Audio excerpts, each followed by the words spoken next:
Bueno, hoy vamos a estar viendo la iglesia de Filadelfia. Biblia abierta, Apocalipsis, capítulo 3, versículo 7 en adelante lo vamos a estar leyendo. Amén. Y damos lectura en el nombre del Padre, del Hijo y del Espíritu Santo. Amén.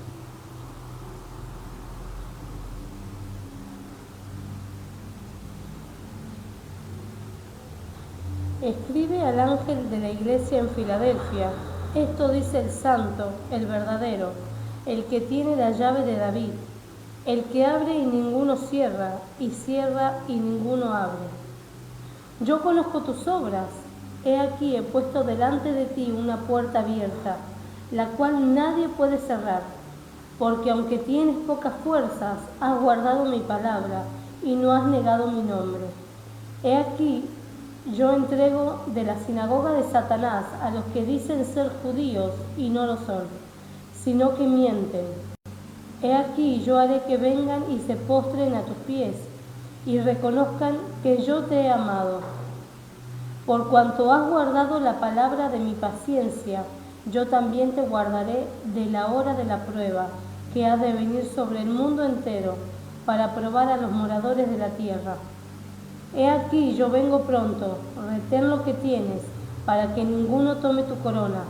Al que venciere, yo le haré columna en el templo de mi Dios, y nunca más saldrá de allí. Y escribiré su nombre, y escribiré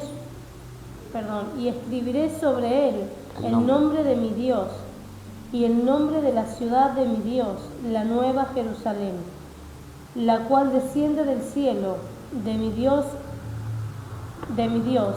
y mi nombre nuevo. El que tiene oído, oiga lo que el Espíritu dice a las iglesias. Amén. Escuchen. El nombre Filadelfia se traduce como amor fraternal. La ciudad de Filadelfia actualmente es Al-Aseir, que antiguamente era llamada Filadelfia. Repito, la ciudad de Filadelfia actualmente es Al-Aseir, que antiguamente era Filadelfia. Al-Aseir se escribe A-L-A-S-E-H-I-R.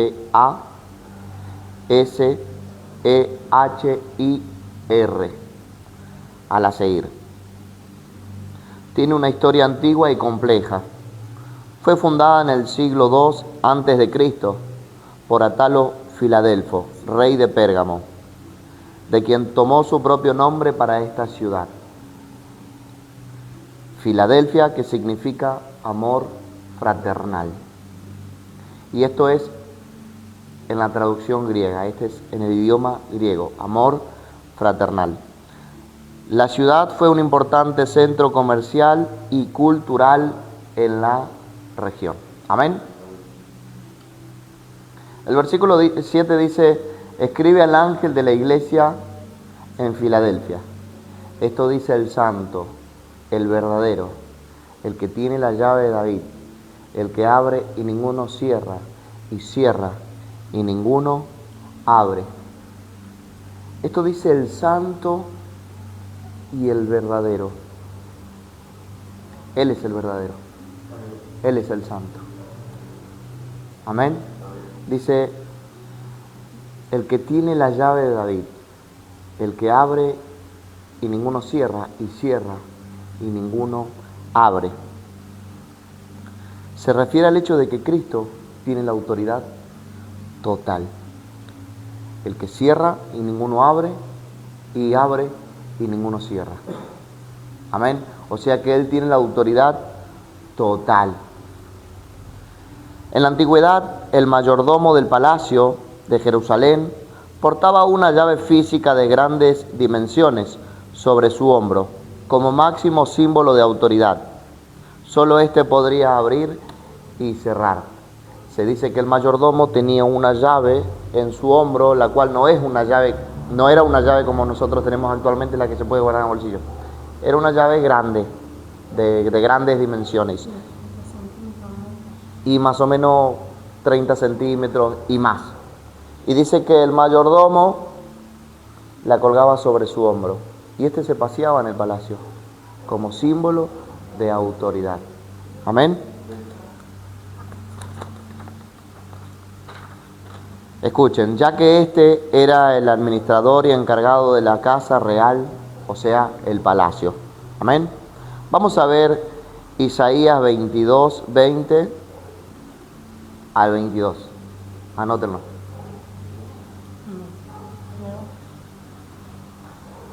Isaías 22, 20 al 22.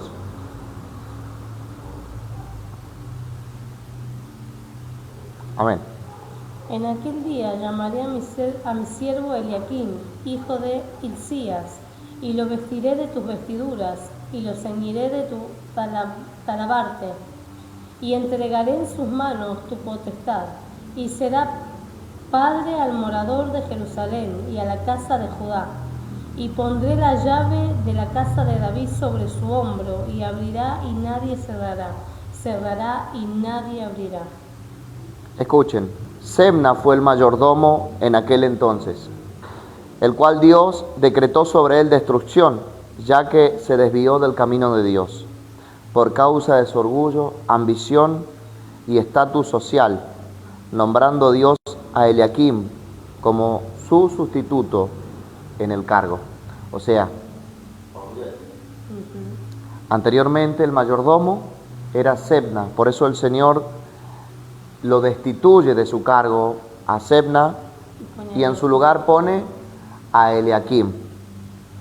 Y le dice: en aquel día llamaré a mi siervo Eliaquim, hijo de Hilcías, y lo vestiré de tus vestiduras, y lo ceñiré de tu talabarte, y entregaré en sus manos tu potestad.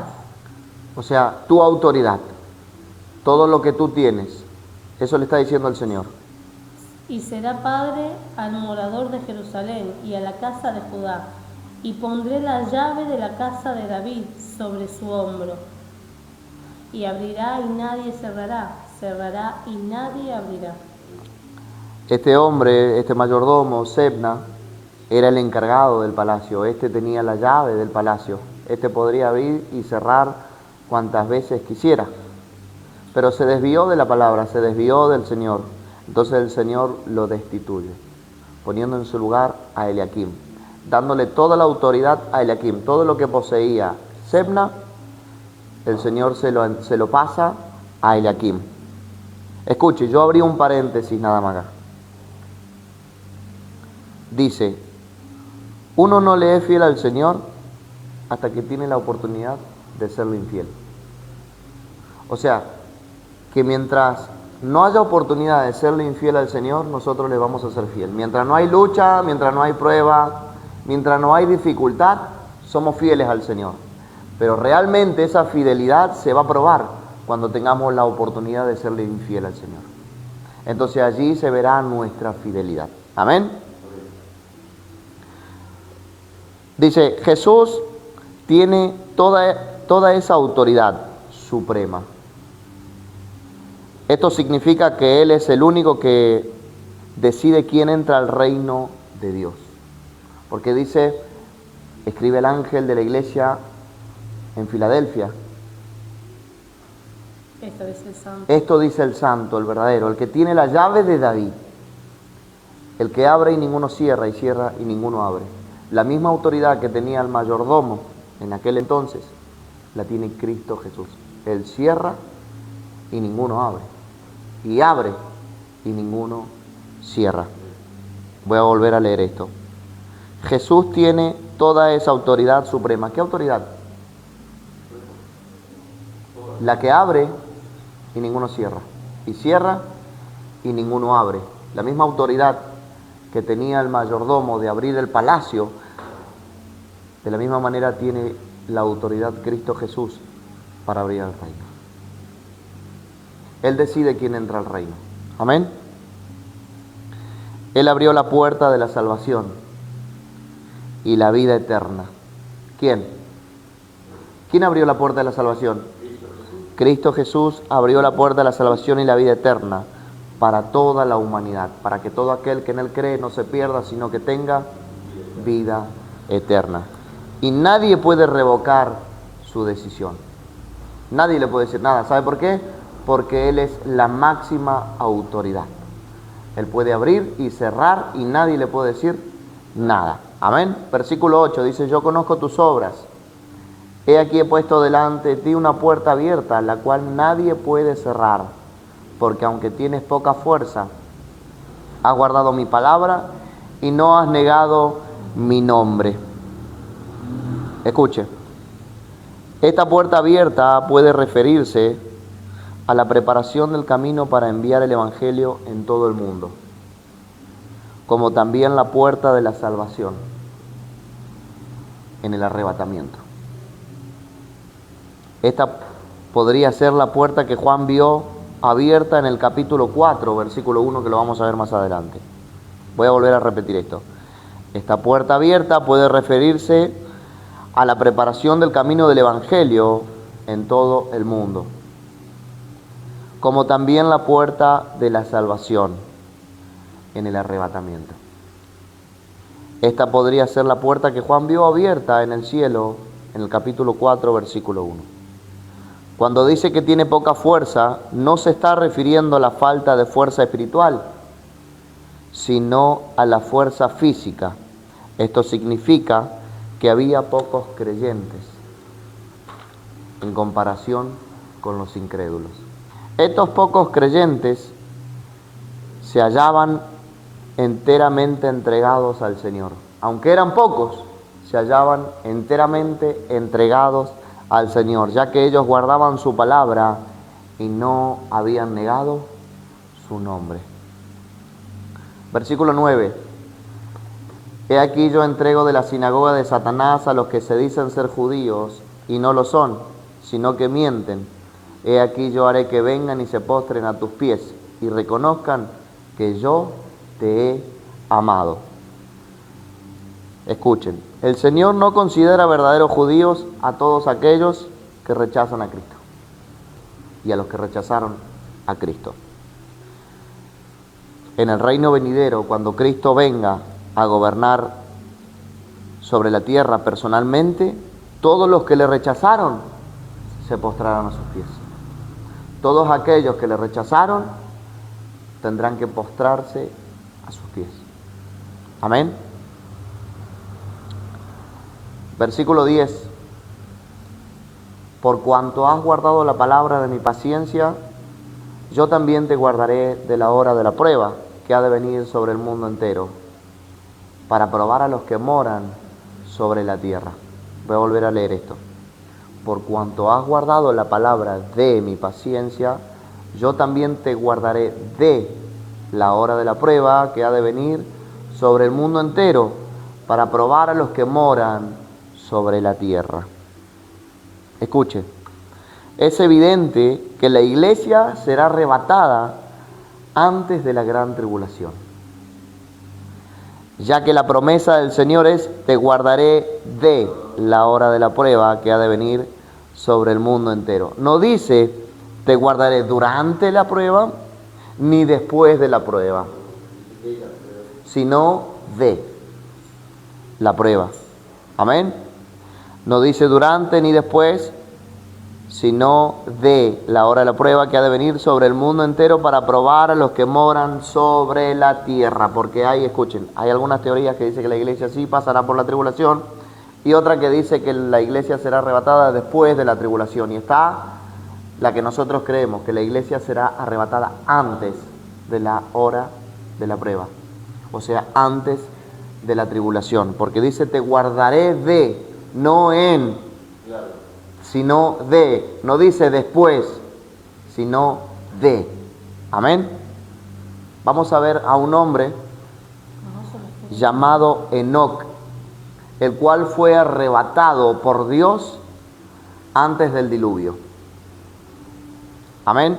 Enoc, tipología de la iglesia arrebatada antes del juicio de la ira.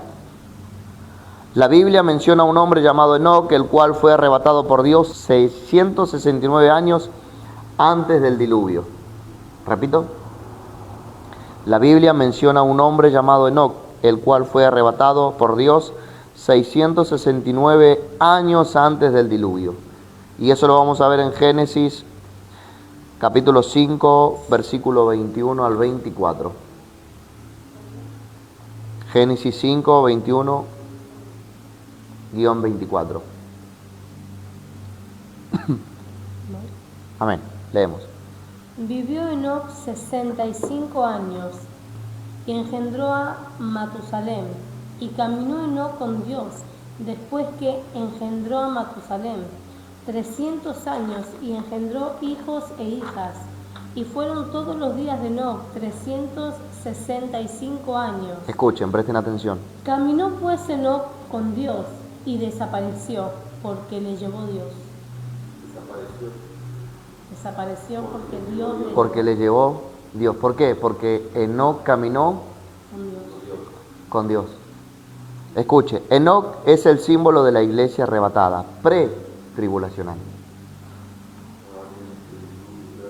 Enoc vivió en una época de extrema maldad, y apostasía, pero caminó con Dios. Aunque él se encontraba en una época de extrema maldad y apostasía, él caminó con Dios. ¿Cree usted que estamos viviendo tiempos de extrema maldad y apostasía? Sí. Pero debemos de caminar con Dios. Amén. Enoc vivió en una época de extrema maldad y apostasía, pero caminó con Dios, antes de que cayera el diluvio sobre la tierra. Dios lo arrebató, o sea, desapareció porque se lo llevó Dios, sin experimentar la muerte. Lo acabamos de ver. Por eso, ¿puedo hablar? Como lo que dijiste recién, que Es el símbolo de la iglesia arrebatada, una tipología. Como hizo por Enoc, así va a ser con nosotros.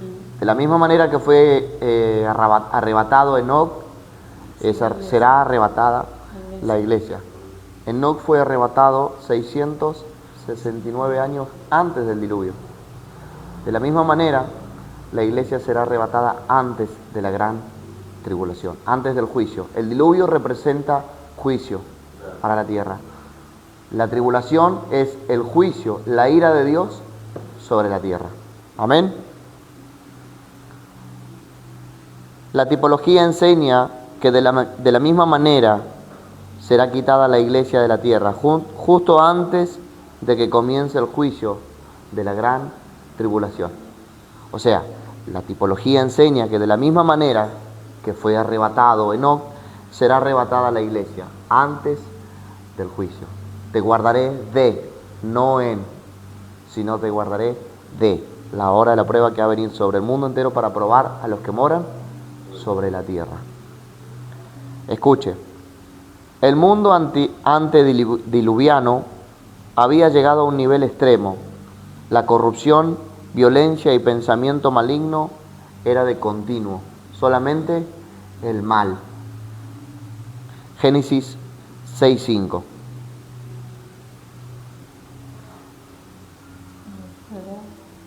Sí.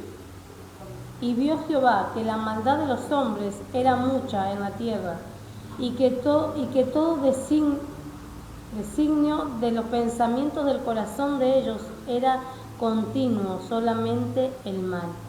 Amén. Voy a volver a leer esto.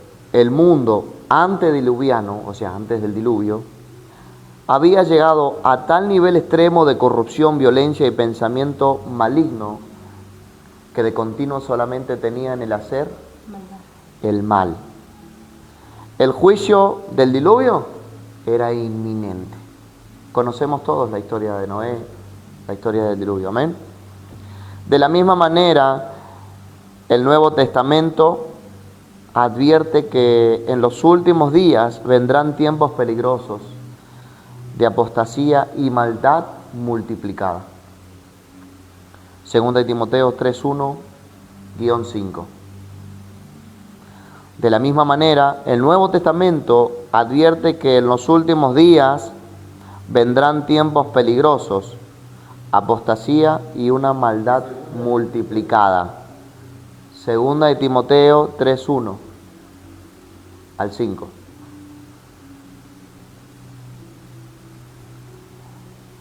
Amén, leemos.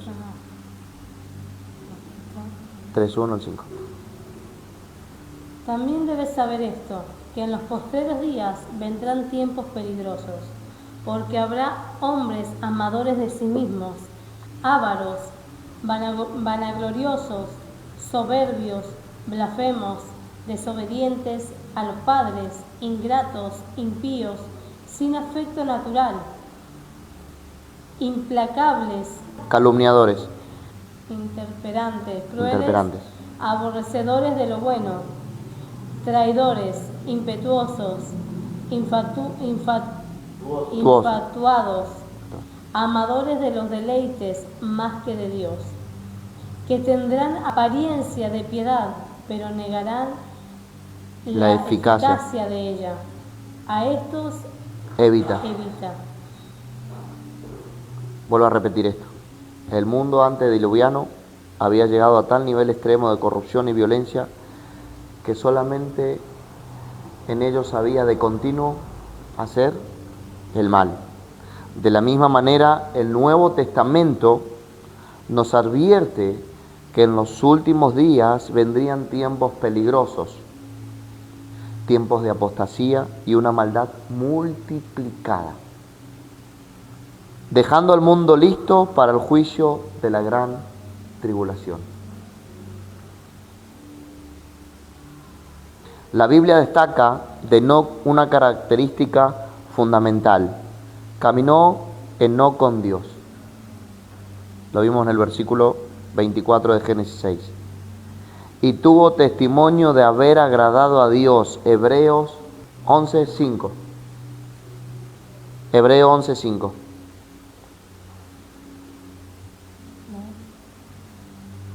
Por la fe Enoc fue traspuesto para no ver muerte, y no fue hallado, porque lo traspuso Dios, y antes que fuese traspuesto tuvo testimonio de haber agradado a Dios. Lo vamos a leer en TLA. Escuchen lo que dice la nueva traducción. Enoc confió en Dios, y por eso en vez de morir Dios se lo llevó y de este mundo, y nadie volvió a encontrarlo. La Biblia dice que antes de que Enoc fuera llevado fue obediente, y eso le agradó a Dios. ¿Cómo debe de ser la iglesia? Obediente. O sea que debemos de caminar con Dios, y caminar con Dios es hacer su voluntad.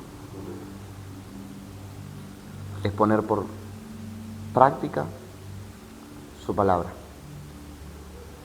Caminar con Dios es hacer lo que Él demanda por medio de su palabra.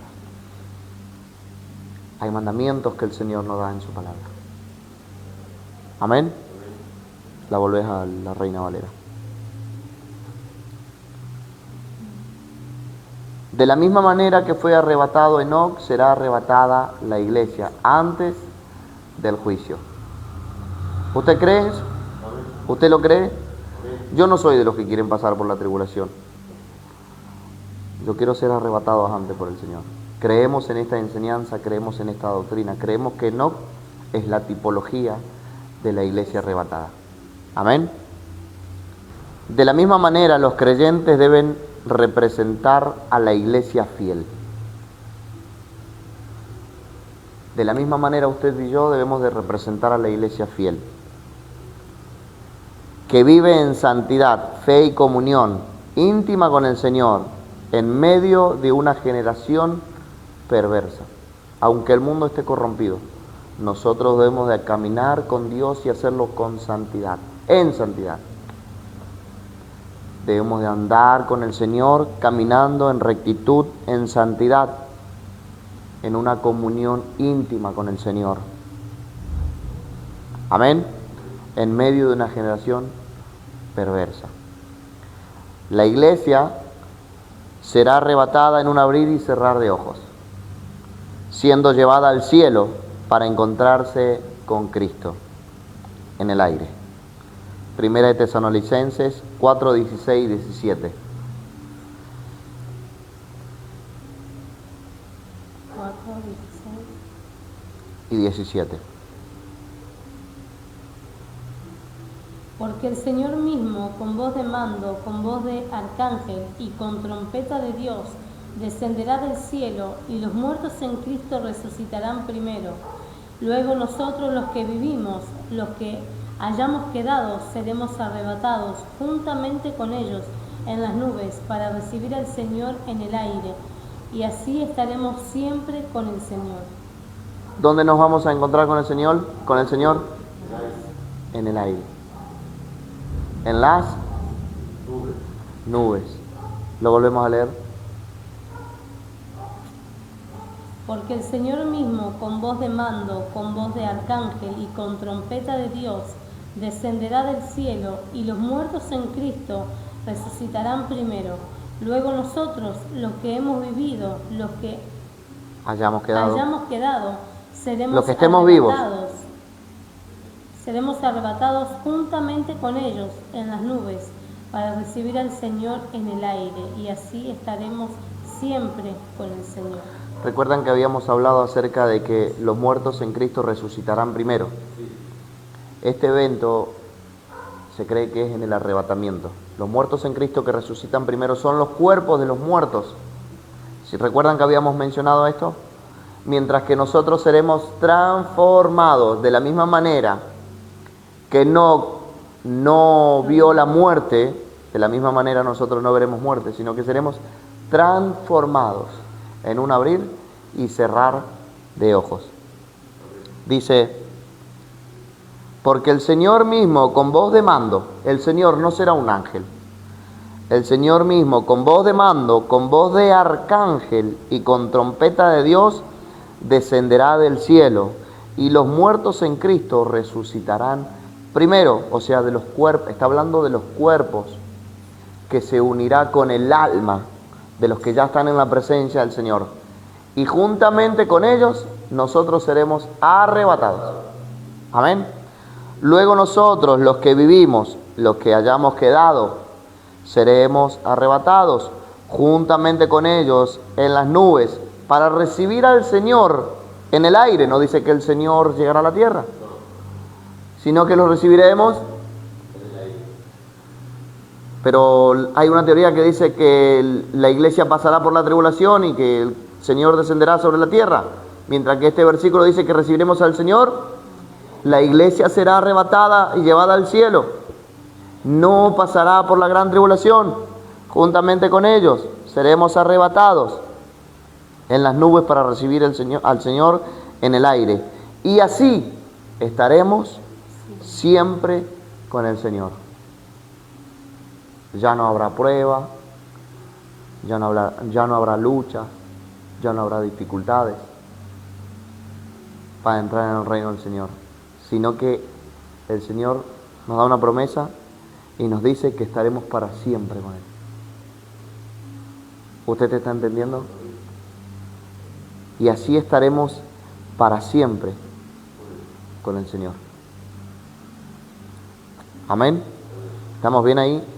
Termina diciendo el versículo 18, por tanto, alentaos unos a otros con estas palabras. Amén. Esto ocurrirá antes de que se desaten los juicios de los sellos, las trompetas y las copas de la ira divina durante la gran tribulación. Este evento que acabamos de ver, por favor presten atención, este evento que acabamos de ver, el arrebatamiento de la iglesia, ocurrirá antes de que se desaten los juicios. Será antes de que se abran los sellos, antes de que suenen las trompetas, antes de que se derramen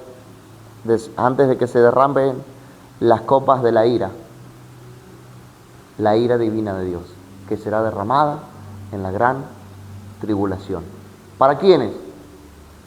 Para los que se quedaron, para los moradores, para probar a los que moran sobre la tierra. Este evento no es para la iglesia, No para los que quieren. sino para los tibios y para los fríos. Porque no todo el que me diga Señor, Señor, entrará en el reino de los cielos, sino aquel que hace la voluntad de mi Padre que está en los cielos. Amén. Esto ocurrirá antes de que se desaten los juicios de los sellos, antes de las trompetas y antes de las copas de la ira. Amén. Enoc, escuche bien, Enoc es el tipo de la iglesia arrebatada. Enoc es la sombra del Antiguo Testamento. Vuelvo a leer esto. Enoc es el tipo de la iglesia arrebatada. Enoc es la sombra del Antiguo Testamento. Mientras que la iglesia es el antitipo de la realidad futura, que no será muy futura. Creemos que Cristo ya está a la puerta y que Él viene pronto. Amén. Mientras que la iglesia es el antitipo, o sea, el hecho real de la realidad futura del Nuevo Testamento. O sea, Enoc era la tipología del hecho real del arrebatamiento. Amén. Mientras Enoc es el símbolo de la iglesia arrebatada, Noé es el símbolo de Israel. Repito, mientras Enoc es el símbolo de la iglesia arrebatada, Noé es el símbolo de Israel. ¿Por qué? Porque Noé sí estuvo en el diluvio. Noé sí tuvo que atravesar por el juicio de Dios, solo que Noé estaba resguardado en el arca, que significa la presencia de Dios. O sea que los de Israel van a pasar una tribulación por no recibir a Cristo Jesús. Claro, exactamente. El tiempo de la tribulación será un trato con ellos, ya no con la iglesia. Con ellos y bueno, con los que se queden. Pero el Señor guardará a Israel. Como hizo con Noé. De la misma manera que Dios guardó a Noé en el arca, así será guardado Israel en el desierto, que eso lo vamos a ver más adelante. Amén. Noé no fue quitado de la tierra, él tuvo que pasar a través del juicio del diluvio. Sin embargo, Dios no lo destruyó, sino que lo preservó y lo protegió dentro del arca mientras el juicio caía a su alrededor. Israel no evitará la gran tribulación, también llamada en la Biblia el tiempo de la angustia de Jacob, que eso también lo vamos a ver más adelante, sino que pasará por ella, pero será resguardada por el Señor. Amén. Pero Dios los protegerá y los preservará en medio de los juicios para que al final entren en el reino milenial. El Señor los guardará, los protegerá para que ellos entren en el reino milenial. Amén. En la tierra. Ya que en el tiempo de la gran tribulación el trato de Dios será con ellos y no con la iglesia. Escuche. El trato con la iglesia es hoy. Mientras que en la tribulación el trato será con Israel. Cuando ellos vean que el anticristo se levante contra todo lo que se llame Dios, por el cual ellos van a recibir al anticristo como el Mesías, ellos van a creer que Él es el Mesías, pero luego el falso Mesías, o sea, el anticristo, se va a levantar contra todo lo que se llama Dios. Entonces ellos dirán, nos engañó, fuimos engañados. El verdadero es el Cristo Jesús, aquel que vino y fue crucificado en la cruz del Calvario. Y dice la Biblia, y mirarán a mí a quienes traspasaron, y llorarán como si llora por hijo unigénito. En aquel entonces, a la mitad de la gran tribulación, que es a los 3 años y medio, ellos recibirán a Cristo Jesús, rechazando al falso Mesías. Ellos creen, no, escuchen, ellos serán resguardados, el Señor los va a resguardar. Escuchen, eso lo vamos a ver más adelante. Israel, cuando se presente el anticristo, lo recibirá como el Mesías, pero él es el anticristo. Cuando Él se levante contra todo lo que se llama Dios y comience a perseguir a los judíos y a todos aquellos que no le adoren, aquellos que no reciban la marca de la bestia, Él comenzará a perseguirlos. Entonces Israel se dará cuenta que Él es el falso Mesías. La Biblia dice, y pondré en ellos espíritu de oración. O sea que ellos van a recibir a Cristo Jesús, van a recordar que el verdadero Mesías es Cristo Jesús. Entonces ellos recibirán a Jesús en sus corazones en aquel momento. El Señor entonces los preservará, los resguardará. Sí, para que el anticristo no los toque. Amén. Versículo 11. He aquí yo vengo pronto, retén lo que tienes para que ninguno tome tu corona. El Señor le dice, he aquí yo vengo, el Señor viene pronto. Retén lo que tienes para que ninguno tome tu corona. Nuevamente se refiere al arrebatamiento.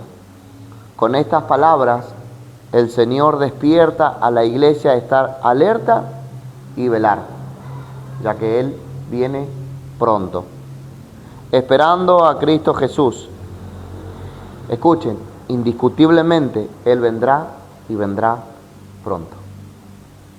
Por eso los creyentes debemos estar preparados y saber lo que nos corresponde hacer, que es caminar con Dios. Aleluya. Versículo 12.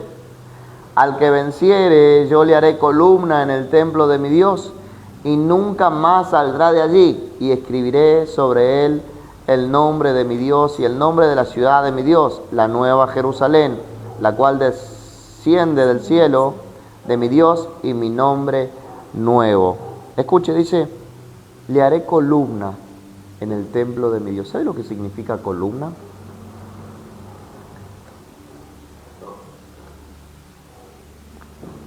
¿Qué es una columna?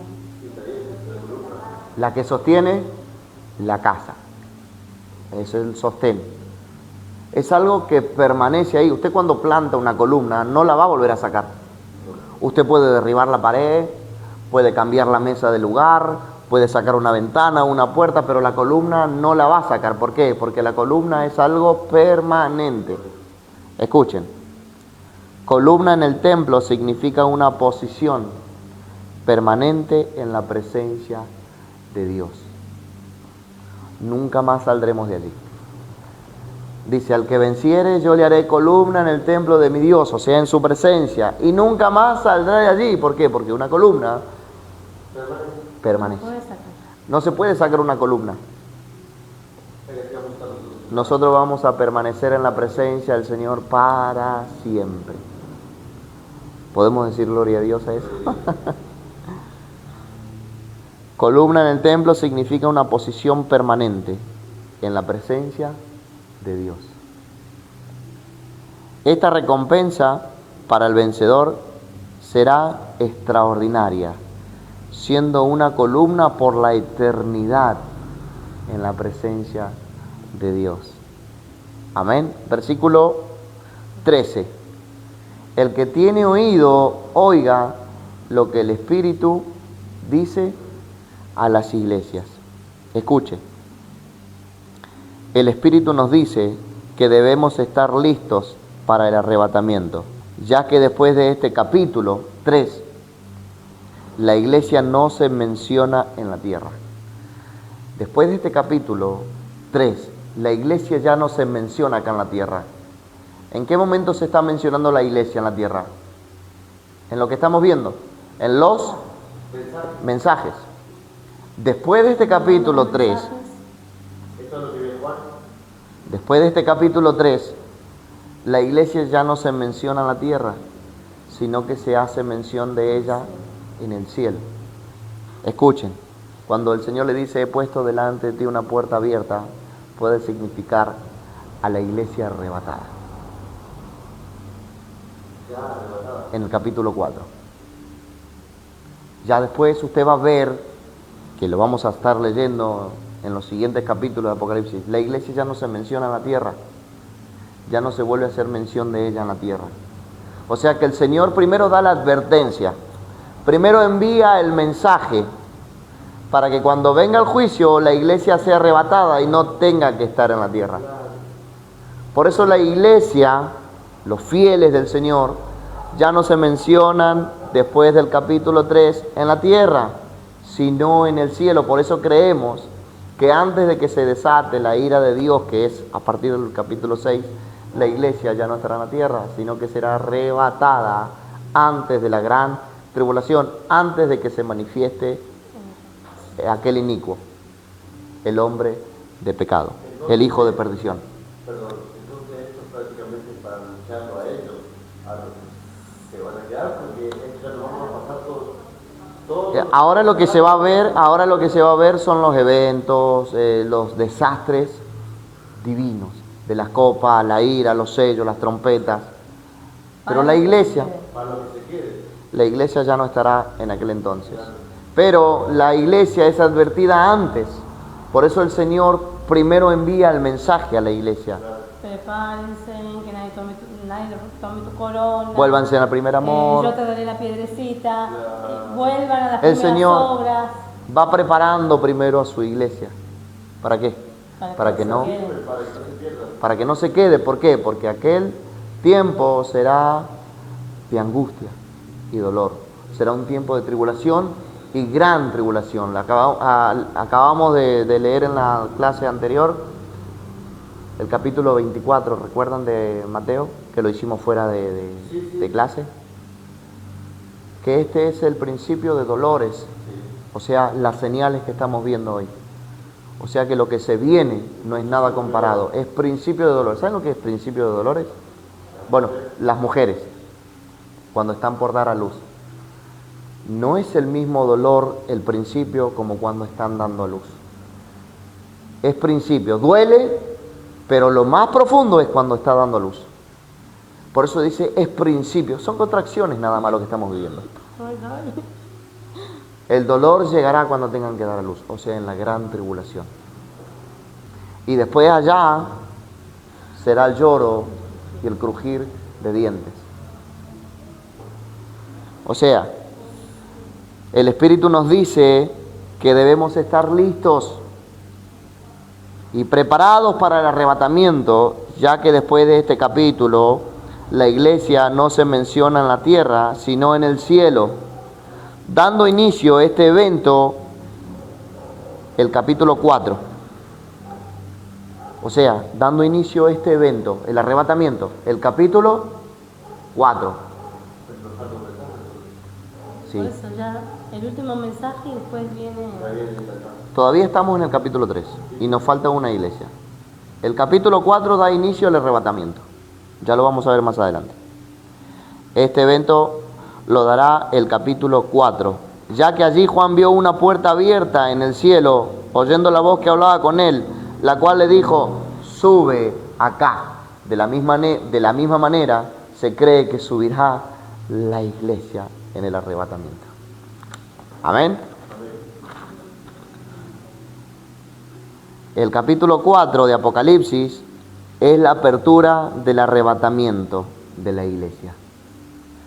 El capítulo 4 es la apertura del arrebatamiento de la iglesia, el inicio de la tribulación y la manifestación del anticristo. O sea, el capítulo 4 va a dar inicio a la gran tribulación y la manifestación del anticristo, ya que en el siguiente capítulo, o sea, el capítulo 5, se menciona a los redimidos de todo linaje, lengua, pueblo y nación en el cielo. En el capítulo 5, escuchen, en el 4, la iglesia es arrebatada. En el 5 se nombran los redimidos de todo linaje, lengua, pueblo y nación. ¿A dónde? En el cielo. Veamos capítulo 5. Está hablando de toda la iglesia en el cielo. Veamos el capítulo 5 de Apocalipsis. Versículo 8, 9 y 10. 8, 9 y 10. Dele. Escuchen. Y cuando hubo tomado el libro de los 4 seres vivientes y los 24 ancianos, se postraron delante del Cordero, todos los que tenían arpas y copas de oro llenas de incienso, que son las oraciones de los santos, y cantaban un nuevo cántico diciendo: digno eres de tomar el libro y de abrir sus sellos, porque tú fuiste inmolado y con tu sangre nos has redimido. Escuchen ahí, voy a hacer una pausa. Nos ha redimido. ¿Pueden ser redimidos los ángeles que ya están en el cielo? Ellos no necesitan ser redimidos. ¿Quiénes necesitaban ser redimidos? ¿Quiénes necesitaban ser rescatados? Nosotros. Nosotros somos los redimidos por la sangre de Cristo. Eso es lo que estamos diciendo. Que los redimidos que menciona el capítulo 5 es la iglesia. Acabamos de decir que la iglesia ya no es mencionada en la tierra, sino ¿en dónde? Porque el capítulo 4 da el inicio ¿a qué? Al arrebatamiento. ¿Y cómo nos damos cuenta que la iglesia ya está en el cielo? Porque en el capítulo 5 se mencionan a los redimidos. ¿Quiénes son los redimidos? La iglesia, aquel que recibió a Cristo Jesús. ¿Está entendiendo, verdad? ¿Sí? Lo volvemos a leer, por favor. El 9. Sí, el de los redimidos.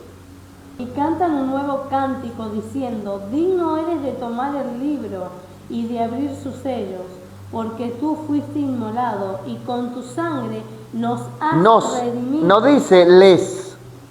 Nos. Hay personas que están en el cielo redimidas y dice nos, o sea, se incluye. ¿Quién es? Es la iglesia. Porque con tu sangre, dice. Con tu sangre nos has redimido para Dios. Fue la sangre de Cristo quien nos redimió, quien fue la paga del pecado. De todo linaje. Quien nos rescató. De todo linaje. Lengua, pueblo y nación. ¿Quién es? ¿Quién es? De todo linaje. Todo linaje, lengua, pueblo y nación. De todo linaje, lengua, pueblo y nación. ¿Quién es? Es la iglesia. ¿Dónde es mencionada? ¿En la tierra?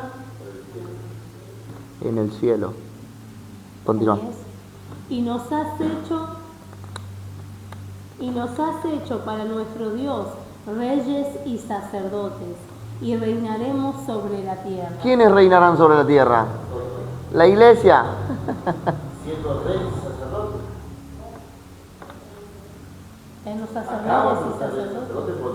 Cuando volvamos con Él. Cuando volvamos con Cristo reinaremos sobre la tierra con Cristo Jesús. Entonces, ¿dónde se ven los redimidos? ¿Dónde se ve a la iglesia? De todo linaje, dice. No está hablando de un grupo específico, está diciendo de todo linaje.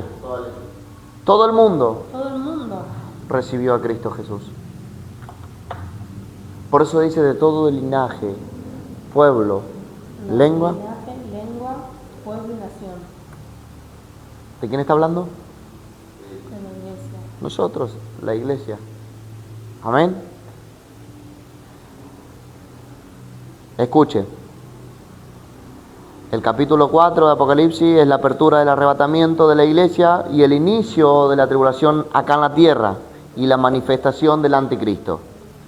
Ya que en el siguiente capítulo que acabamos de ver, el capítulo 5, se menciona a los redimidos de todo linaje, lengua, pueblo y nación en el cielo.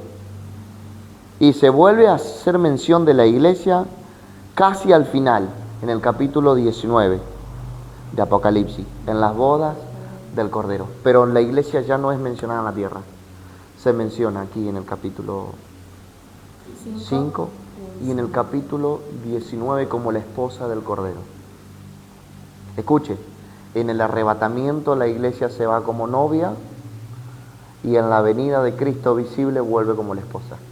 ¿Sabe por qué? Porque mientras acá haya tribulación y gran tribulación, la esposa del Cordero estará celebrando su fiesta de casamiento con Cristo Jesús. Mientras ellos estén acá, los que se queden, que el Señor tenga misericordia, para los que se queden, ellos estarán atravesando un tiempo de tribulación y gran tribulación, que lo vamos a ver más adelante.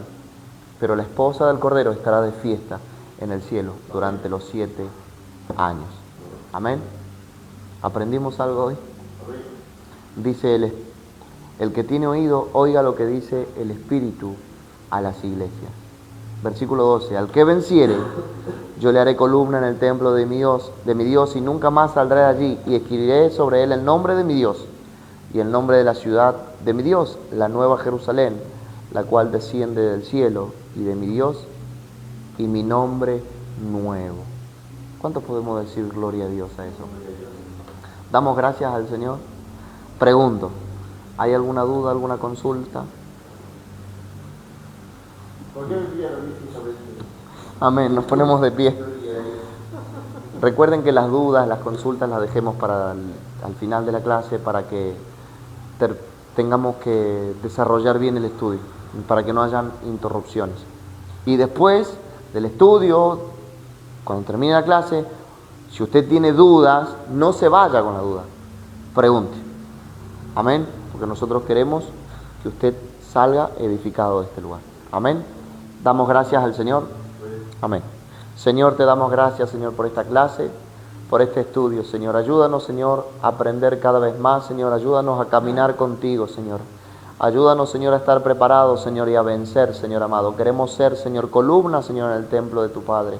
En el nombre de Jesús, Señor, queremos reinar contigo, Señor, para alabarte, exaltarte, Señor, por la eternidad, Señor. Bendice, Señor, a mis hermanos, Señor, que reciben este estudio, Señor, los que están, Señor, en estas clases, Señor, y los que reciben, Señor, este estudio, Señor, por medio de las transmisiones, Señor.